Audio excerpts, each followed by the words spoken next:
My name is Elena Hart, and this Thanksgiving dinner was supposed to be peaceful or at least pretend to be. But that illusion shattered the moment my sister's fiancé lifted his glass, smirked, and said, "So, Elena, still working in your pajamas? Must be nice not having a real job." Everyone laughed. Even my dad joined in, shaking his head. "Elena, stop making the family look bad," he said, like it was me ruining the night, not the insult, not the years of being dismissed, but me.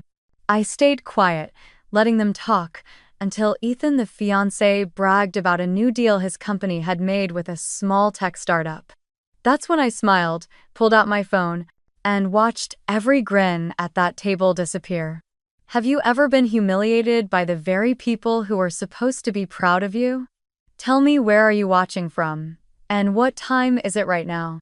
My father, Robert Hart, has always believed that real success wears a suit and tie. In his mind, a respectable life means an office downtown, a desk with your nameplate on it, and a steady paycheck that shows up every other Friday. He's the kind of man who irons his shirts even on weekends and judges people by the firmness of their handshake. To him, work is something you can see: briefcases, board meetings, coffee in paper cups. Anything outside of that, especially creative work or technology, feels suspiciously like pretending. My mother, Linda, is softer in voice, but not in conviction. She believes in presentation: the perfect home, the polite smile, the good impression. Her favorite phrase, the one she's whispered to me since I was little, is, "Don't embarrass the family." She says it with love, or at least she thinks she does. But it lands like a warning every time, shaping how I breathe when I'm around them. And then there's my sister, Sophia, 30, graceful, effortlessly radiant, the woman who never seems to sweat under the lights. In our family, Sophia has always been the standard everyone else is measured against. Homecoming queen, straight-A student, married young to a man who looked like he'd stepped out of a magazine, divorced gracefully when it all fell apart. And now engaged again to Ethan Price, the man my parents describe as a real catch. He works in finance, they say, as if that explains everything good about him. He's charming, ambitious, always knows the right wine to order. My mother glows when she talks about him, and my father calls him the kind of man who gets things done. I nod politely when they do, pretending I don't notice the way they look at me after, like they're silently comparing. What they don't know, what I've never told them, is that I've built something of my own. While Sophia was collecting trophies and engagement rings, I was learning to build systems that actually worked.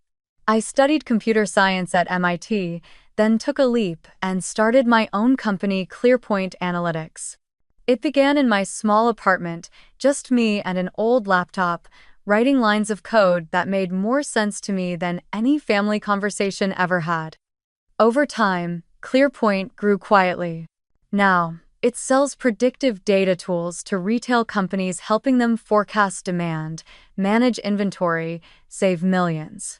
It's not glamorous, not something you see on a billboard, but it pays more than I'll ever need. I could buy a house tomorrow, but I still rent a modest apartment because I like the freedom. I live simply, and most days, happily. But to my family, I'm still the one who hasn't figured it out yet. The one still playing around with computers. My father once told a family friend, right in front of me, "Elena's doing that tech thing for now, but she'll settle down eventually." I smiled then too, because that's easier than explaining what I actually do. They wouldn't understand the value of a company that exists mostly online, or how contracts can close over email, or that data can be more powerful than money itself. To them, if it's not bricks, paper, or something you can touch, it's not real. Sometimes, I wonder if that's why I've kept ClearPoint a secret. Not out of shame, but out of peace. It's quieter this way. Let them believe what they want to believe. Let Sophia be the star, Dad the head of the house, Mom the peacekeeper. I've learned that when a family builds its identity on appearances, truth feels like an unwelcome guest. Still, this Thanksgiving feels different. Sophia's new fiancé, Ethan, will be there for the first time. Mom's been buzzing about it for weeks. He's brilliant, Elena. He's doing so well in finance. You should talk to him about your career. Maybe he can give you advice. Advice. The word makes me smile, though not in the way she expects. Because I've met men like Ethan before, too polished, too practiced, the kind who mistake confidence for character. And something about him doesn't sit right. Maybe it's the way Sophia talks about him, like she's trying to convince herself. Or maybe it's just the tone my father uses when he says his name, full of admiration but empty of understanding. I can already picture the dinner table, Ethan charming everyone, Sophia glowing beside him, my parents beaming. And me, the quiet one at the end, smiling through small talk and careful jokes, pretending not to notice the way they look at me. But this year, I'm not the same Elena they think I am. This year, the woman who builds systems that predict the future will finally stop pretending she can't see the patterns in her own family. They want a perfect Thanksgiving. They'll get one, just not the kind they planned. The message came early that week. It was from my mother, short and perfectly punctuated like everything she wrote. Thanksgiving dinner, 6 p.m. sharp. Sophia's fiancé will be here. No emoji, no greeting, just a command disguised as an invitation. That was how she always phrased things, like she was running a performance, and everyone had their assigned roles. Last year, I skipped Thanksgiving. I told them I had a deadline, which wasn't a lie, but not the whole truth either. I just couldn't handle another night of pretending. 2 days later, Mom called me crying. She said I was breaking her heart, that families were supposed to be together on holidays. You don't even try to fit in anymore, she'd said through soft sobs. I remember sitting on my couch, staring at the glow of my laptop, feeling guilty even though I knew she cared more about appearances than my company. That memory stayed with me, heavy and unfinished. So this year, when the text came, I sighed and typed back, "I'll be there." Then I added nothing more. Still, I made one small decision for myself. I'd arrive 10 minutes late. Just enough time for them to get comfortable, to finish setting the scene before I walked in. I didn't want to be part of the warm-up act. I wanted to step in once the show had already begun. The day of Thanksgiving came faster than I expected. Outside, the Boston air was sharp and gray, and my street smelled faintly of pine from the neighbors' early decorations. I stood in front of my closet for a while, choosing something plain but neat: black sweater, dark jeans, boots, nothing fancy, nothing that could be picked apart. I didn't need comments about trying too hard. Oh. As I gathered my things, my phone buzzed with an email notification. Reflexively, I checked it. It was from a client inquiry folder at work. My company's automated system flagged potential business partners who wanted access to our predictive platform. I scrolled through the names, half distracted, until one of them made me pause. Ethan Price. For a second, I thought I'd misread it. But there it was, his name, his corporate email address, his company, Price and Patterson Holdings. He'd requested access to our API data for financial forecasting, pending review. The timestamp was from 2 days ago. My first instinct was to laugh quietly, disbelievingly. Of course. The finance expert my parents adored was, apparently, trying to buy access to my company's technology. My technology. He probably didn't even know whose system he was requesting permission from. That thought made me smirk a little. I clicked open the file. His request was poorly written, filled with vague buzzwords, leveraging predictive synergy, real-time data momentum. The kind of fluff people use when they want to sound smarter than they are. I closed the screen and locked my phone. I didn't plan to say anything. Not yet. But something inside me shifted. I'd been walking into these family gatherings for years, quietly bracing myself to be the odd one out. The overlooked daughter. The afterthought. But now, holding that little piece of truth in my pocket, I felt something new: calm power. Before leaving, I stood by my window for a moment, watching the cold November sky.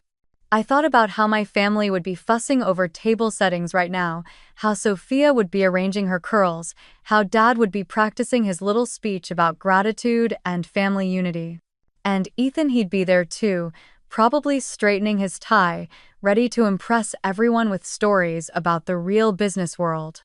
I slipped my phone into my coat pocket and whispered to myself, half amused, half resolute, "Name sounds familiar, doesn't it?" Then I grabbed my keys, stepped out into the cold, and headed toward the dinner that, for once, wasn't going to go exactly as they planned. When I pulled into the driveway, the house was glowing like a postcard, every window lit, candles flickering in the windowsills, and the smell of roasted turkey spilling out through the cracks in the door. It looked warm, perfect, almost staged. I stood outside for a moment, my breath clouding the air, before finally walking up the steps and ringing the bell. My mother opened the door, her lipstick perfectly matched to her cranberry-colored blouse. Her smile faltered for just a second when she saw me.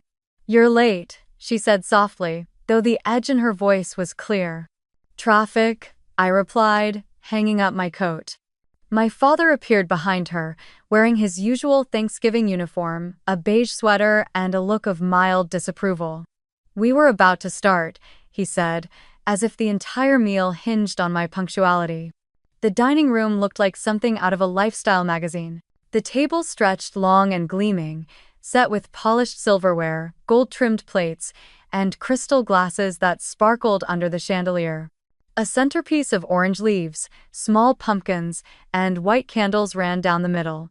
My mother had clearly spent hours perfecting it, and I could practically feel her satisfaction radiating from every detail. At the far end of the table sat Sophia, radiant as ever, in a champagne-colored dress. And beside her, standing as soon as he noticed me, was Ethan. He was tall, neatly groomed, and already halfway through a glass of red wine. His smile was wide, too wide. "Well," he said, stepping forward with his hand out. "You must be the famous little sister I've heard so much about, Elena, right?" I shook his hand. His grip was firm but performative, the kind that was meant to impress rather than connect. "That's me," I said, polite but distant. "I hear you're in tech," he continued, sliding back into his chair. "Doing something with data? Computers?" He chuckled as if the entire concept was amusing. "Something like that," I replied, taking my seat across from him. "Oh," he said, glancing at Sophia with a grin. "So you're one of those people who can work in pajamas all day?" Sophia laughed first, high and clear, like a cue for the rest of the table. "I told you," she said. "She's the type who never leaves the house. Total introvert." My father smiled awkwardly, and my mother let out the kind of laugh that wasn't quite a laugh, more like a sigh dressed up to sound polite. I smiled faintly, stirring my water. "Yeah," I said. "That sounds about right." Ethan leaned back, pleased with himself. "Hey, don't get me wrong," he said. "It must be nice not having a boss breathing down your neck. Though, I imagine it gets boring without real challenges." My mother cleared her throat softly. "Ethan's just teasing, honey," she said quickly. "You know how people joke." "I know," I said, keeping my tone gentle. But then my father added, as he sliced into the turkey, "He's right about one thing. It's important to be around real people, Elena. These computers can't replace the world." "Of course, Dad," I said. He smiled, pleased that I didn't argue. "Good, I'm glad you understand. You've always been sensitive." That word sensitive landed like a pebble dropped into a still pond. It rippled through the table, unseen but felt. The conversation moved on to safe topics: holiday travel, weather, the Patriots game, but I barely heard it. I watched the way Ethan dominated the conversation with his easy confidence, how he sprinkled financial jargon like confetti, how Sophia's eyes sparkled every time he spoke. My parents hung on his every word. "So, Ethan," my father said proudly, "tell us about your job. You're in finance, right?" Ethan's smile grew. "Yeah, I manage investment portfolios. Our firm works with high-value clients, real movers and shakers." Big money, big stakes. It's exciting stuff. Mom clasped her hands together. That sounds so impressive. It is, he said, smirking. You have to be sharp in my line of work. Not everyone can handle that kind of pressure. He glanced at me when he said it, just long enough for me to notice. I sipped my water, saying nothing. He went on, telling some story about a client who made a risky investment and how he saved the day. Sophia leaned into him, glowing with pride. My mother looked enchanted, and my father nodded like a man approving of a son he never had. When there was a pause, my mother turned to me. And you, dear? How's your little project going? I almost smiled at the phrasing little project. It's going fine, I said. Busy, but good. I bet. Good, good, Dad said quickly, as if closing a topic before it could start. You'll find your place soon enough. The words rolled off his tongue like something rehearsed. Ethan chuckled. She's already got her place, Bob front row seat to the digital world. He raised his glass toward me. To pajamas and Wi-Fi. Laughter rippled around the table again.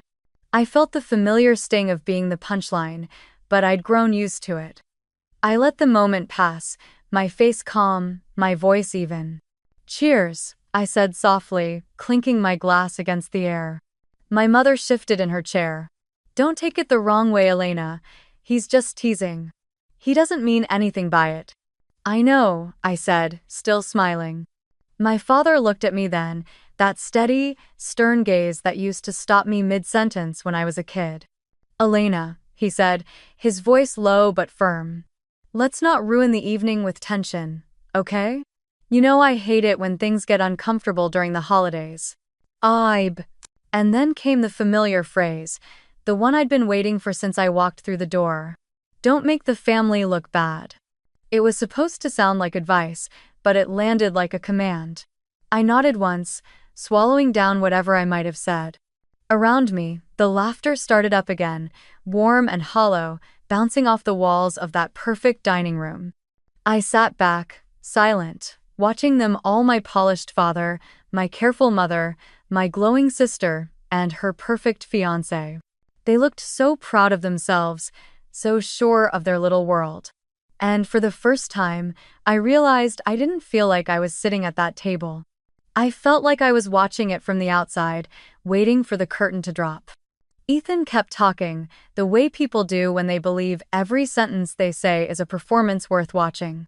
He was halfway through his second glass of wine now, spinning another story about the real world. In finance, he said, resting one elbow on the table, you can't hide behind a screen or a keyboard. It's the big leagues face-to-face deals, real pressure, real results. That's the difference between tech folks and people like us. We actually build things that matter. My mother nodded approvingly, as if the gospel had just been spoken. My father hummed his agreement. Sophia smiled with the kind of pride that comes from being on the winning team. I smiled too, but mine didn't reach my eyes. I'd heard versions of that speech all my life, words dressed as wisdom, delivered by people who thought they understood the world better than I ever could. It didn't matter that my company had quietly helped a dozen others avoid financial collapse during the pandemic, or that our software had saved millions in losses. Those victories were invisible here. Here, what mattered was posture, polish, and the illusion of importance. Ethan had all three. He leaned back, swirling his wine, and grinned at me. You know what I mean, right, Elena? You can't just code your way through life. Eventually, you've got to step into the real world. Sophia giggled, brushing his arm. Ethan, stop teasing her. He laughed. I'm just saying, it's easy to play entrepreneur when you don't have real clients breathing down your neck. Real-world stress separates the dreamers from the doers. I took a small sip of water to buy myself time. I guess we just define real world differently, I said lightly. Oh, come on, he replied, grinning wider. I'm just joking, don't take it so seriously. I'm not, I said softly, and smiled again. My mother jumped in quickly, like a referee afraid the game might turn rough. He's only playing around, honey. You know how men talk when they're proud of what they do. Of course, I said. I understand. But inside, something twisted. The same dull ache I'd felt as a child began to hum in my chest, the one that came every time my efforts were brushed aside because they didn't fit into the family's version of success. I thought of the day I received my scholarship letter from MIT, how I'd run into the kitchen, waving the envelope, breathless with joy. My father had been reading the newspaper, and he'd looked up only long enough to say, "That's good, sweetheart. Just don't let it interfere with Sophia's college plans." That. Sophia had smiled then too, in that soft, perfect way she always did when she knew she'd already won. I remember standing there, my heart pounding, realizing even in that moment of triumph, I was still a shadow in my own home. And now, all these years later, nothing had changed. The faces were older, the table fancier, the food richer, but the feeling was the same. I was still the one they tolerated, not celebrated. Still the one whose silence made everything easier for them. Ethan began another story, something about a crazy week at the firm and a client who'd lost millions. He acted like he'd personally carried the economy on his back. The words washed over me like static. My parents leaned in, captivated, nodding as if they understood a single thing he was saying. Sophia laughed at all the right moments, her hand resting on his arm like punctuation. I barely heard any of it. I just kept watching them, their perfect tableau of admiration and pride, and wondered how many times I'd mistaken being polite for being small. Then came the part that made my stomach tighten. Ethan said, "People think money management is all numbers and luck, but it's about instinct. Knowing where to place your bets, reading people, that's what separates amateurs from professionals." My father chuckled. "Now that's something I wish Elena would learn. You can't get far in life just hiding behind a screen." "Dad," Sophia said playfully, "be nice. She's doing fine." "Of course she is," he said. "I'm just saying she's always been a bit too quiet for her own good." Too quiet. Sensitive. The family echo chamber was alive and well. I smiled again, because that was what was expected of me. The smile of someone who didn't make trouble, who didn't ruin the evening. But inside, the silence started to feel heavy. Not empty pressured. Like a balloon stretched too tight. The room filled with laughter again. Ethan had told another joke, and everyone leaned into it. I didn't even catch the punchline this time. Instead, I found myself studying his face, the perfect confidence, the easy grin. The way he looked at Sophia, not like she was a person, but a trophy.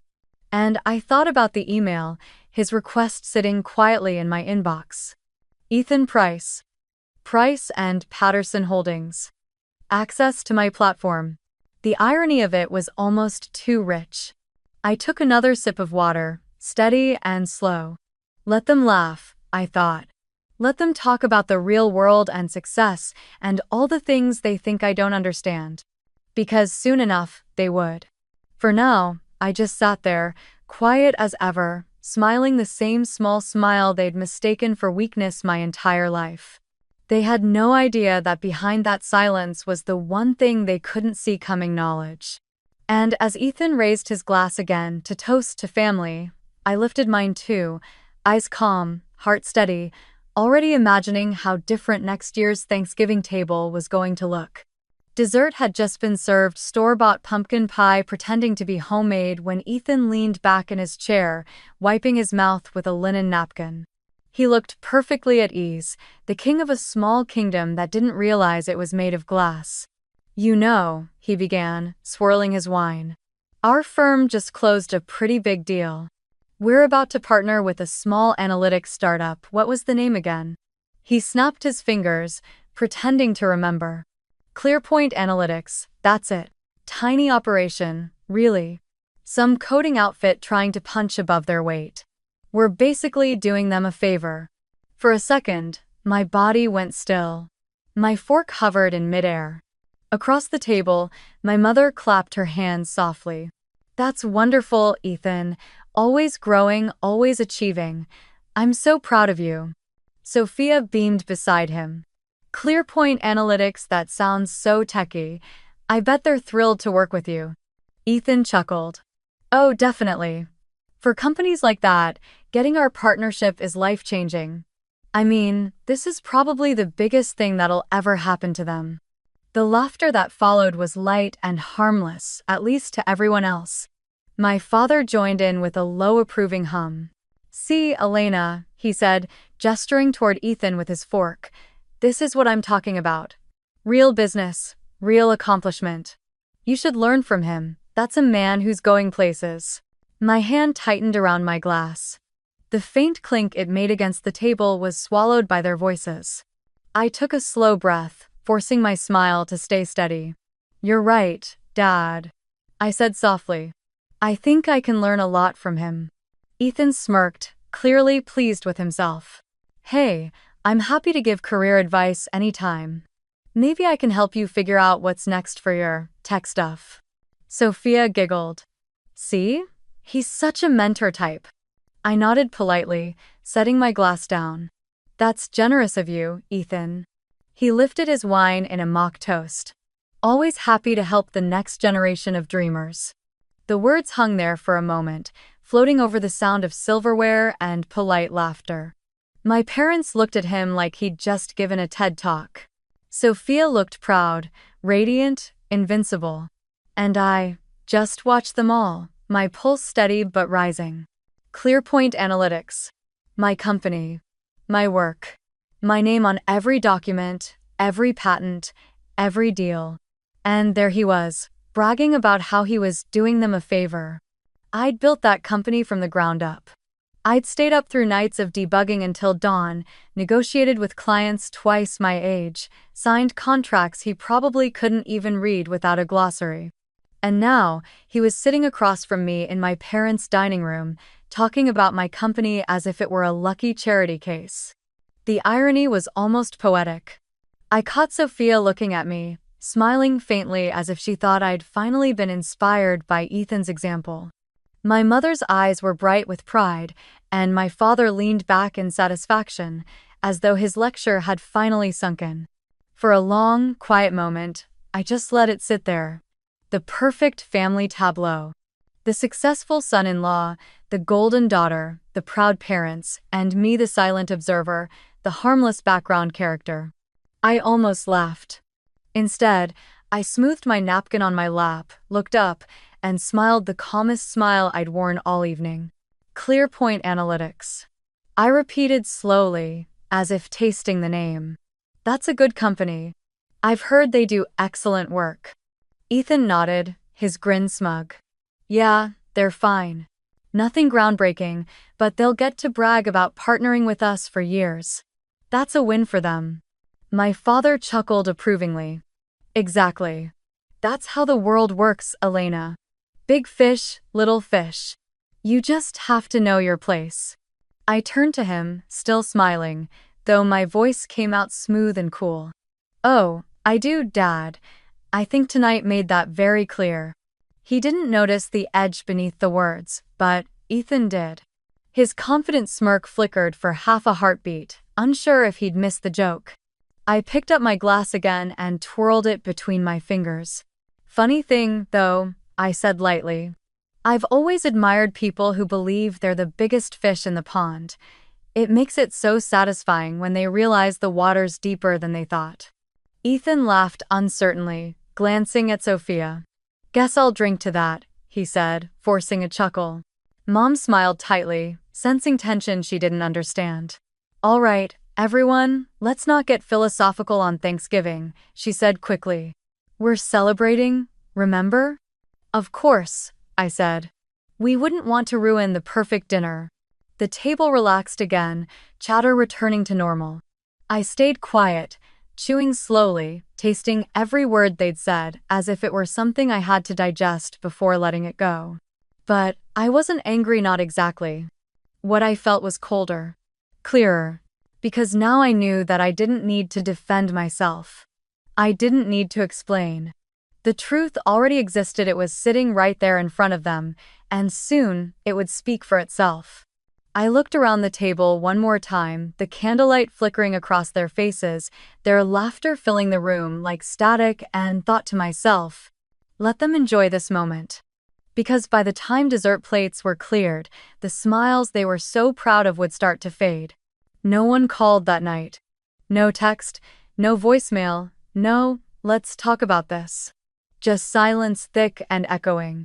When I left the house, the cold air hit my face like water after a long fever.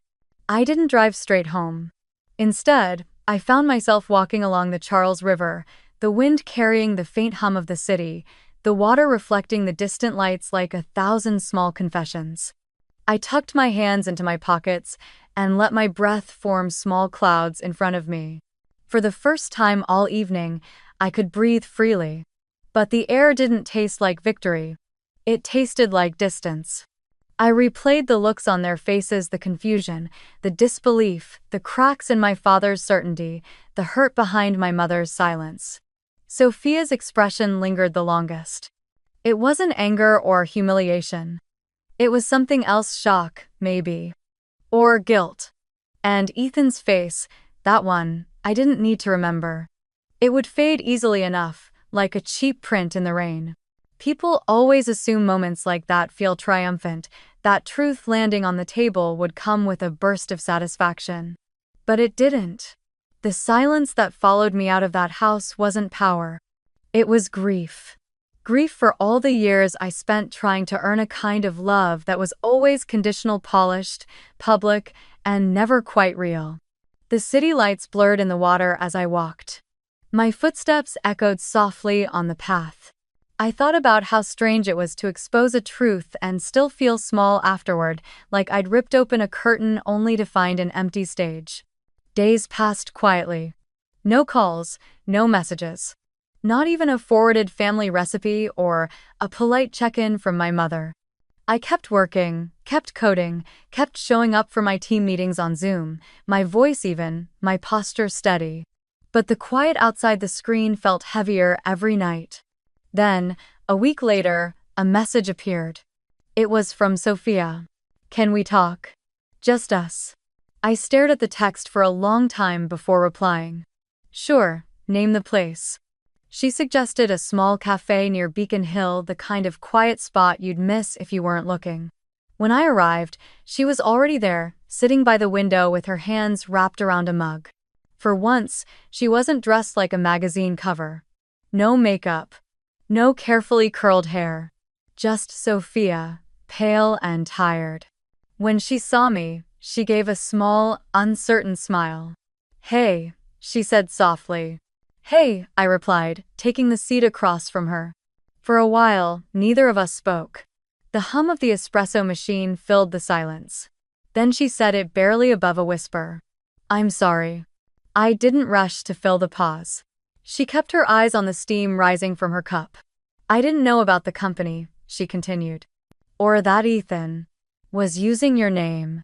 He told me he'd been working with a brilliant analytics firm, that it was his project. He even showed me your website once. He must have known I wouldn't notice the details. I nodded slowly. He's good at presentation.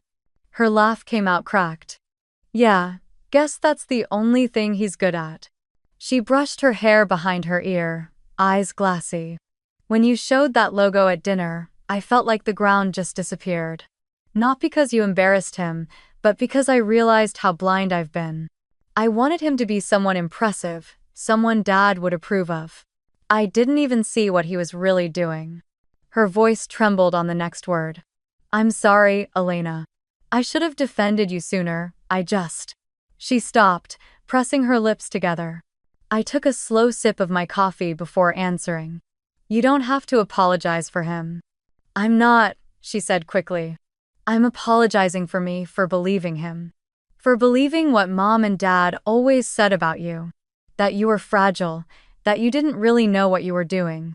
I looked at her, really looked at her. For the first time, she didn't seem untouchable. She looked human, small, raw, unsure.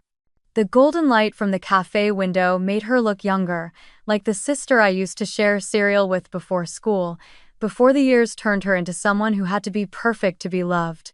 You didn't do anything wrong, I said quietly. You just chose to believe the story that was easier to hear. She blinked, tears threatening. And that makes it okay? It makes you human, I said. We all do it. She nodded, biting her lip. I called off the engagement, she said finally. 2 days after you left. He tried to talk me out of it, said it was all a misunderstanding. But I saw the emails, the fake proposals, everything. You were right, he was just using me for access, for image. I should have seen it. I'm glad you did, I said softly. For a long moment, we sat there in silence, the air between us no longer heavy, just fragile, like something being rebuilt. Sophia looked down at her coffee. Do you think Mom and Dad will ever understand? I smiled faintly. Maybe. Or maybe they won't. But that's not on us anymore. She looked up then, her eyes red but clearer. Can we start over, you and me? I held her gaze. We already did. Outside, the wind picked up, scattering a few golden leaves across the sidewalk. And for the first time in years, I felt something small and steady settle in my chest. Not triumph, not revenge, just peace. A few days after meeting Sophia, I couldn't stop thinking about Ethan. Not the smug version of him that sat at our Thanksgiving table, but the gaps in his story, the things that didn't add up. People like him always left trails, even if they thought they were clever enough to hide them. I wasn't angry anymore. Not exactly. It was something colder, more deliberate, an instinct to clean up the mess before it reached anyone else I cared about. So I called an old friend, someone I trusted completely. His name was Alex Rivera, a finance analyst I'd known back in college. He'd helped me once before when ClearPoint first started signing clients, and he had a gift for finding what people tried to bury. Alex, I said over the phone. I need a favor, quietly. He chuckled. With that tone, I'm guessing this isn't about debugging code. No, I said. It's about a man named Ethan Price, works for a firm called Wentworth Capital, or says he does. Can you look into him? He hesitated just long enough for me to hear the curiosity on the other end. You think he's dirty? I think he's pretending, I said simply. Give me 48 hours. He didn't even need that long. 2 days later, an encrypted folder appeared in my inbox. I opened it while sitting at my kitchen counter, a mug of coffee growing cold beside me. The report was detailed employment records, financial filings, business registrations, even a few internal memos from industry contacts. And what it showed made everything suddenly, painfully clear. Ethan wasn't a director at Wentworth Capital. He wasn't even in management. His official title was junior broker. He'd been on disciplinary watch for nearly a year after several complaints from clients about aggressive solicitation. He'd bounced between 3 different firms in 5 years, leaving just before performance reviews each time. And the so-called partnership with ClearPoint? It wasn't through his company at all, it was something he'd filed under a side entity he created himself, Evercrest Holdings. On paper, Evercrest was a small consulting group. In reality, it was a shell. No staff, no revenue. No physical address. Just a mailbox in a co-working space and a fake website built with a free template. The deeper Alex's report went, the uglier it became. Ethan had been pitching investment opportunities to small business owners, guaranteed returns, low risk, quick profits. The kind of too good to be true deals that only work until the first person asks to withdraw their money. He hadn't hit the headlines yet, probably because he hadn't stolen enough to attract attention. But the warning signs were all there.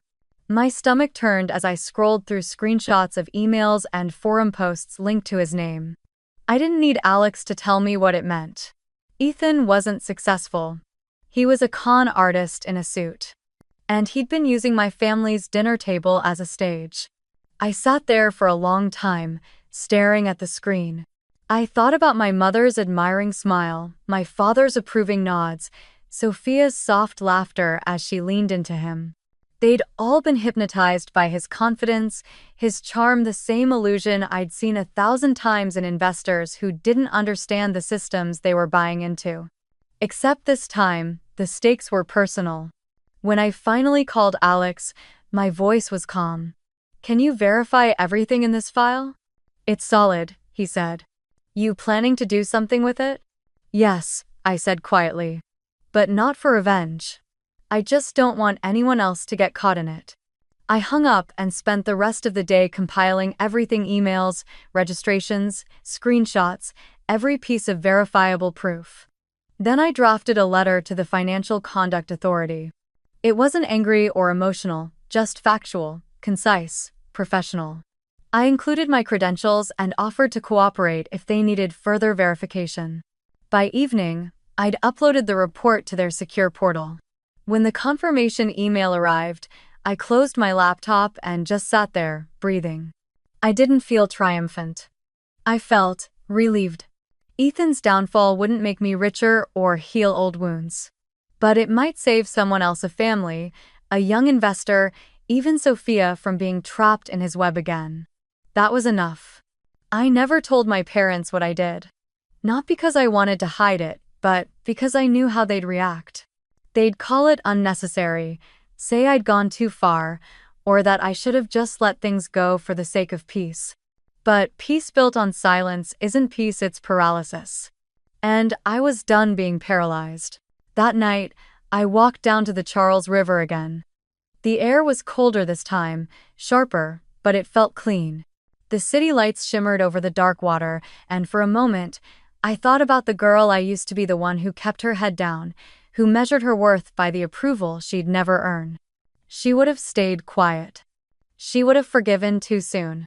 But that version of me was gone now, and in her place stood someone who understood that truth doesn't have to be loud to be powerful. I took one last look at the city skyline, pulled my scarf tighter, and whispered to no one in particular, "That's enough pretending." Then I turned and headed home, ready to face whatever came next with both eyes open this time. 2 weeks later, the city was glowing again, strings of golden lights draped across shop windows, soft carols drifting through the streets. Post-Thanksgiving calm had settled in, and with it came the annual Community Gratitude Dinner, a local event where businesses sponsored meals for shelters and low-income families. My company, ClearPoint Analytics, had quietly funded most of it this year. I didn't put my name on anything: no banners, no logos, no press releases. That wasn't the point. When the invitation list went out, I made sure one table, near the front, had 4 familiar names: Robert and Linda Hart, Sophia, and Ethan Price. They probably thought it was a coincidence, or maybe, knowing my mother, she assumed the organizers had invited us all to heal the family image. I didn't correct her. The event was held in a renovated hotel ballroom near the river, the kind of space that smelled faintly of cinnamon and polished wood. Volunteers moved between tables carrying trays of food, and a local jazz trio played softly in the corner. The air was warm, full of chatter and laughter. When I arrived, my parents were already seated. My mother looked elegant as always, though her smile seemed strained. My father sat stiffly beside her, hands folded, scanning the room like he wasn't sure why he'd come. Sophia spotted me first and waved. Ethan was next to her, wearing that same polished confidence, his tie perfectly knotted, his grin as wide as ever. He raised his glass slightly when I walked past. "Elena," he said smoothly, "good to see you again." "Likewise," I said. My voice was calm, almost pleasant. The dinner began with speeches from local leaders, then a short video about the community projects the charity had supported that year. Faces of families, volunteers, and students flashed across the screen. My mother dabbed at her eyes. When the MC stepped up to the microphone and thanked the event's primary anonymous sponsor, I saw a flicker of confusion cross my father's face. He leaned toward Mom and whispered something, and she shrugged, still smiling. Then the MC said, "Tonight, we'd like to invite the person who made this entire evening possible to say a few words." He turned toward me. "Please welcome Miss Elena Hart." The sound of my name hit the table like a dropped fork. For a moment, no one moved. Then Sophia blinked, slowly. My mother froze mid-smile, and my father's brow furrowed. Ethan's grin faltered just slightly. I stood, smoothing the front of my dress, and made my way to the stage. The microphone was warm beneath my fingertips, and, for a second, the room fell into that perfect, suspended silence. Every face turned toward me. "Thank you," I began, my voice steady. "When I was growing up, family dinners were the measure of belonging. If you had a seat at the table, you mattered. If you didn't, you pretended you didn't care." A quiet ripple moved through the room. "But sometimes," I continued, "you realize that it's not about being given a seat at someone else's table. Sometimes, it's about building your own and leaving space for those who never had one." I smiled softly. "That's why this dinner exists. Not for appearances, but for connection. Because everyone deserves a place to belong." When applause broke out, gentle at first, then warm, spreading through the hall like sunlight. I caught Sophia clapping through tears, and even my mother, hesitant but proud, joined in. And then, just as the sound began to settle, Ethan stood up. He grinned broadly, stepping forward as if he were part of the show. "Beautiful speech, Elena," he said loudly. "And speaking of tables, how about partnerships? Clear point analytics, right? I'm sure everyone here would agree that working with such a talented company must be an honor." The room went quiet again, a ripple of awkward laughter breaking the air. My father nodded approvingly, clearly relieved by the familiarity of business talk. My mother smiled, thinking he was helping smooth things over. I turned slowly to face Ethan. "You're right," I said evenly. "Partnerships are built on trust." "All in," he smirked. "Exactly." I tilted my head, still smiling. Which is why this next part is important. I reached for the small remote the event team had left by the podium. Behind me, the large projector screen flickered back to life. At first, it showed the ClearPoint logo, crisp and blue. Then, as I clicked again, the slide changed to an email. The subject line read, "Evercrest Holdings Private Investment Proposal." A murmur spread through the audience. Ethan's name was right there in the sender line. I clicked again. A second image appeared, a video still from a recorded Zoom call. Ethan, in his office, confidently pitching guaranteed 40% returns to a group of small business owners. Another click. Screenshots of fake documents, shell accounts, and anonymous forum posts promising risk-free profits. Gasps filled the room. Ethan's face drained of color. "What the hell is this?" he muttered. I looked at him calmly. "Proof," I said softly. "Proof of what happens when someone mistakes charm for integrity." My mother's hand flew to her mouth. My father sat frozen, pale.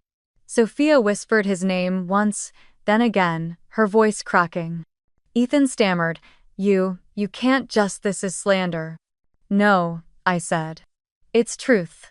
Verified, documented, and already submitted to the authorities 2 weeks ago." The whispers in the room turned into quiet shock, like wind moving through leaves. I let the images linger on the screen for a few more seconds before clicking the projector off. The silence that followed was deafening. "I didn't show this to humiliate anyone," I said gently. "I'm not interested in revenge. I just think people deserve to know who they're really applauding and who's really been making this family look bad." For a moment, no one breathed. Ethan stumbled backward, his composure cracking completely. "You set me up," he hissed. "No," I said, my voice almost a whisper now. "You did that yourself." He turned toward Sophia, desperate. "You believe me, don't you?" But Sophia's face was pale and unreadable. She just shook her head, slow and final. "Get out," she said quietly. He stared at her for a heartbeat, then turned and left, the echo of his footsteps cutting through the stillness. When the doors closed behind him, I turned back to the audience and gave a small nod. "Thank you," I said simply. "Let's get back to dinner." Applause didn't come this time. Just silence, stunned, heavy, cleansing. I walked off the stage and back toward my table. My mother's eyes were glassy, my father's expression unreadable. Sophia reached out as I passed, her hand trembling slightly. I squeezed it once, then let go. The rest of the evening moved quietly. People ate, murmured, and pretended to return to normal. But nothing in that room would ever be the same. As I stepped outside later that night, the city air was crisp, the stars faint behind a halo of light. I stood there for a while, breathing in the cold.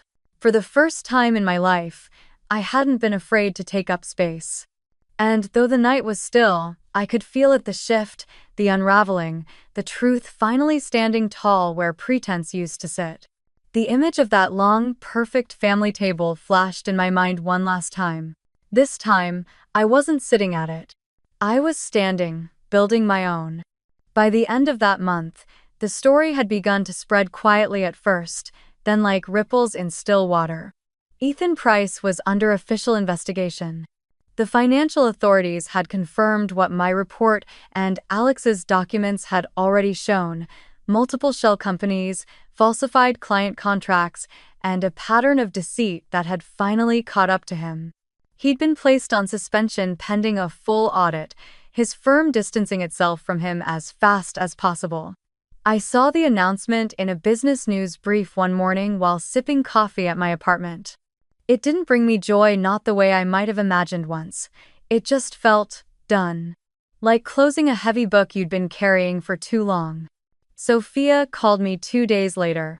I didn't pick up, but she left a voice message. Her voice was calm, steadier than before, but tired. "It's over," she said. "The engagement, the apartment, everything. I told him not to contact me again. I should have listened to you from the start. I'm sorry for letting it go this far." There was a pause, the sound of her breathing on the other end.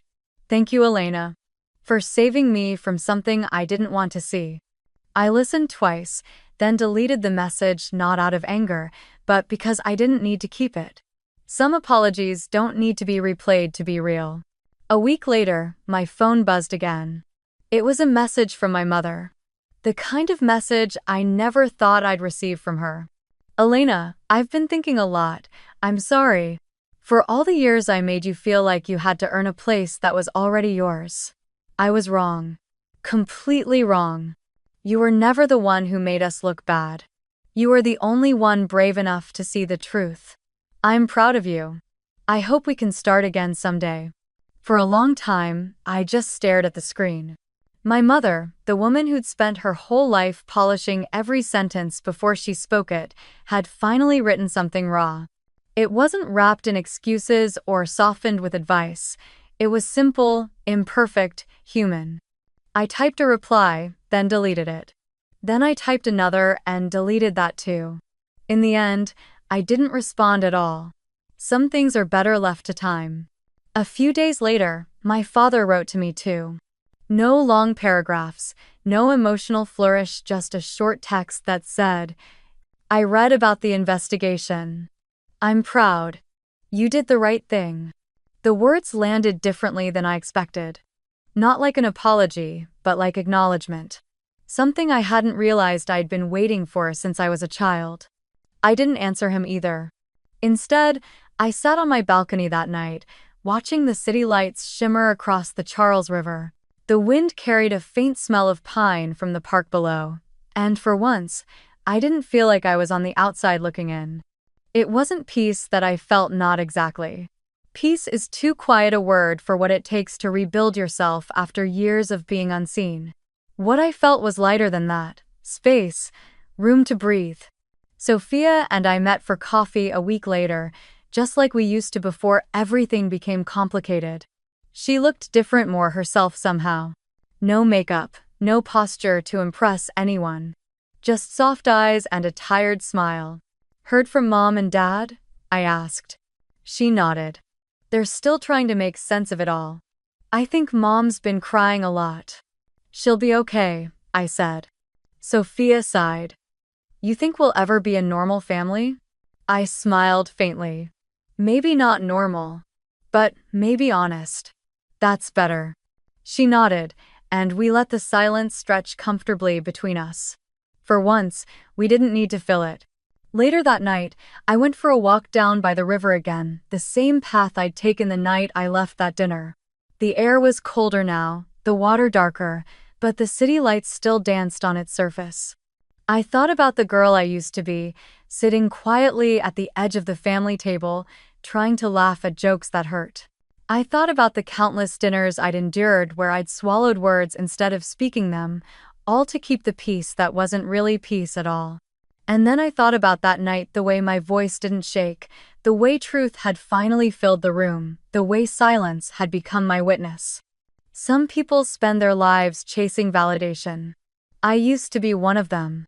But, standing there by the river, I realized I didn't need anyone's approval anymore. Not my father's, not my mother's, not the world's.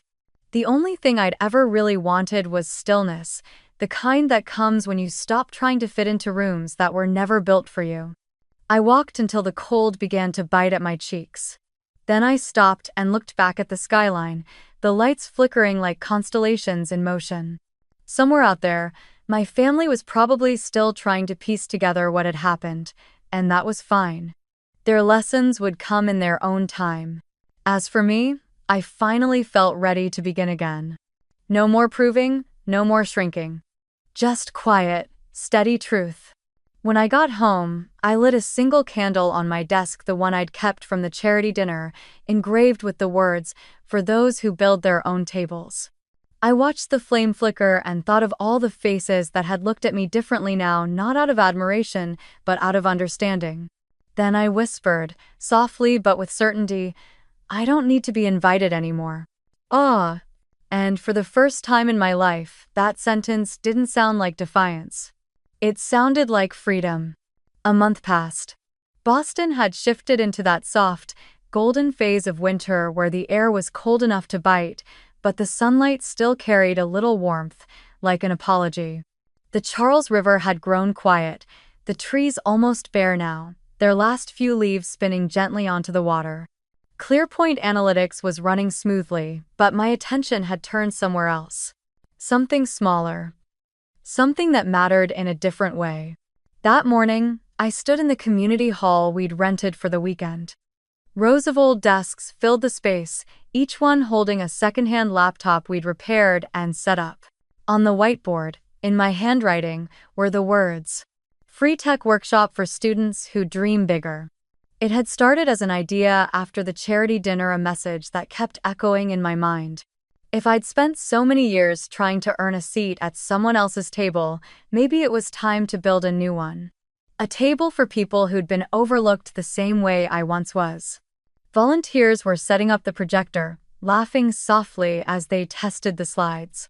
The smell of coffee drifted from a corner where someone had brought donuts for the morning session. I walked toward the entrance, where a small wooden sign hung from a string. The words on it made me stop for a moment and smile. "You don't need their table, build your own." It wasn't just a phrase anymore, it was a promise.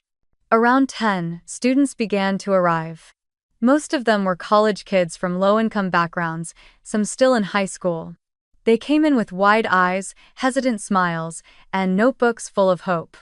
I watched them settle into their seats, their hands hovering over the keyboards, a mix of excitement and uncertainty on their faces. When I started speaking, I didn't talk about algorithms or systems or business. I talked about failure, about being underestimated, about hearing no so many times that you start to wonder if maybe they're right. I told them what it felt like to be invisible in rooms that were too loud for truth. And then I told them the one thing I wish someone had told me sooner. You don't have to wait for permission to matter. The room was silent for a heartbeat, and then, one by one, I saw heads lift, eyes sharpen, something flicker alive in their expressions. It was small, but real. After the first session ended, I stepped outside to get some air. The city smelled of roasted chestnuts and pine. People were bundled up, laughing as they passed by, the rhythm of life steady and forgiving. I pulled out my phone and hesitated before making a call. It rang twice before my mother's voice came through, soft but familiar. Elena? Hi, Mom, I said, smiling. How are you? I'm fine, she said, though her tone was cautious, gentle. I heard about the workshop. The news mentioned ClearPoint's sponsorship. It's just something small, I said, for students who need a start. It's not small, she replied quietly. It's wonderful. For a moment, we both listened to the sound of wind rustling through the receiver. I'm giving a talk next week, I said finally. At the university. It's not a big event, just some first-year students. But if you want to come, maybe get there early. Seats fill up fast. There was a pause, and then a soft laugh. I'll be there, she said. Early, I promise. After we hung up, I stood there for a while, the phone still warm in my hand. Across the street, a line of golden leaves broke free from a tree, spinning in slow circles before landing on the pavement. The air was crisp, but the sunlight was kind. When I went back inside, the students were laughing at something one of the volunteers had said. A girl near the front looked up and waved shyly, and I waved back. The sound filled the room, young, unpolished, hopeful. I realized, then, that this was what peace really looked like. Not silence, not distance, but connection, honest and earned. Later that afternoon, as the workshop ended, I stood near the back of the room watching them pack up. Some stopped to thank me, others lingered to ask questions, eyes bright with possibility. I told them they were already capable of more than they knew. That all they needed was a chance and the courage to take it. When the last student left, I turned off the lights and looked at the empty chairs. Sunlight streamed in through the high windows, catching the dust in the air, turning it into gold. For a long moment, I just stood there, breathing it in the warmth, the stillness, the quiet power of knowing that I no longer needed anyone's permission to exist fully. As I locked the door and stepped outside, the wind carried the faint sound of laughter from the park nearby. I pulled my scarf tighter and whispered, half to myself, half to the universe. This year, I'm not celebrating to be accepted. The wind moved softly through the trees, carrying the scent of cinnamon and leaves. I'm celebrating, I said, smiling, because for the first time I chose my own table. And as I walked away, sunlight fell across the sidewalk in wide, golden stripes, and for the first time in a very long time, the world felt exactly the right size.